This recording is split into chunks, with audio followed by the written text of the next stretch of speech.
ఓం శ్రీ గురుదేవ దత్తాత్రేయాయ నమః. గురుచరిత్రలో శ్రీనింద. అనేక ప్రాచీన ఆధ్యాత్మిక గ్రంథాలలో వలె ఈ గ్రంథంలో కూడా స్త్రీలలో సుమంగులకు పవిత్రతా ధర్మాలు, పతివ్రతా ధర్మాలు, పతిని కోల్పోయిన వారికి వైధవ్య ధర్మాలు చెప్పబడ్డాయి. ఆధునికులకు ఇవి స్త్రీలను అణిచిపెట్టడానికి మన ప్రాచీనులు ఏర్పరిచిన కుయుక్తిలాగా తోస్తాయి. కానీ బ్రహ్మచారి, సన్యాసి పాటించవలసిన నియమాలు కూడా అలానే ఉండడం గమనార్హం. గురుగీత వంటి ఆధ్యాత్మిక గ్రంథంలో, ధర్మశాస్త్రాలలో, శ్రీగురు చరిత్రలో దీపకుడు ఆచరించి చూపిన జీవిత విధానం కూడా అలానే ఉంటాయి. ప్రాచీన జీవిత విధానం ముక్తి లేక జ్ఞానం జీవిత లక్ష్యంగా కలిగి ఉండేవి. మనస్సుని అనుక్షణం మారుతుండే కోరికల ప్రభావం నుండి విడుదల చేసి అన్ని విషయాలలో ఒకానొక ఏకాగ్రత, తదనుసృతమైన ధర్మానికి కట్టుబడడం వంటి సంస్కారానికి పట్టుకొమ్మగా నిలిచాయి. గురువు పట్ల శిష్యుడు ఆచరించవలసిన ధర్మాలు గురుగీతలోనివి, గురుచరిత్రలోనివి పతివ్రత ధర్మాలను ఎంతగానో పోలి ఉంటాయి. ఆధ్యాత్మిక రంగంలో ఇష్టదేవతకు, వివాహంలో ఒక జీవిత సహచారికి తక్కిన జీవితమంతటిలో ఋషిప్రోక్తమైన ధర్మానికి కట్టుబడమే లక్ష్యం.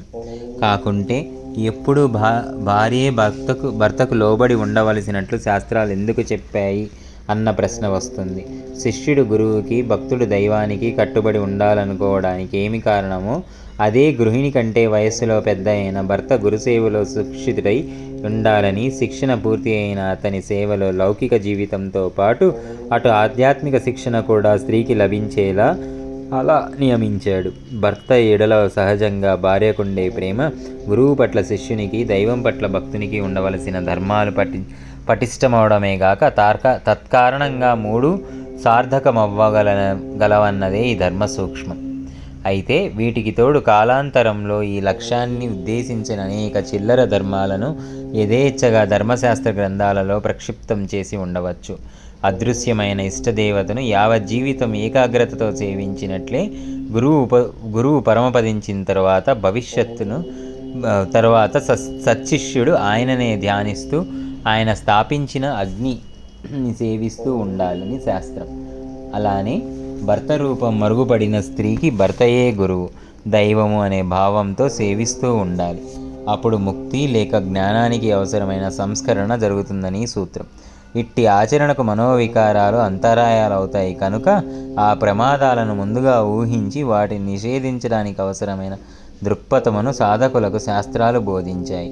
ఒక వంక తల్లిగా, భార్యగా స్త్రీకి అత్యుత్తమమైన విలువనిచ్చిన శాస్త్రాలే బ్రహ్మచారికి, సన్యాసికి చెప్పబడిన ధర్మాలలో స్త్రీని సర్వ అనర్థాలకు మూలంగా చిత్రించాయి.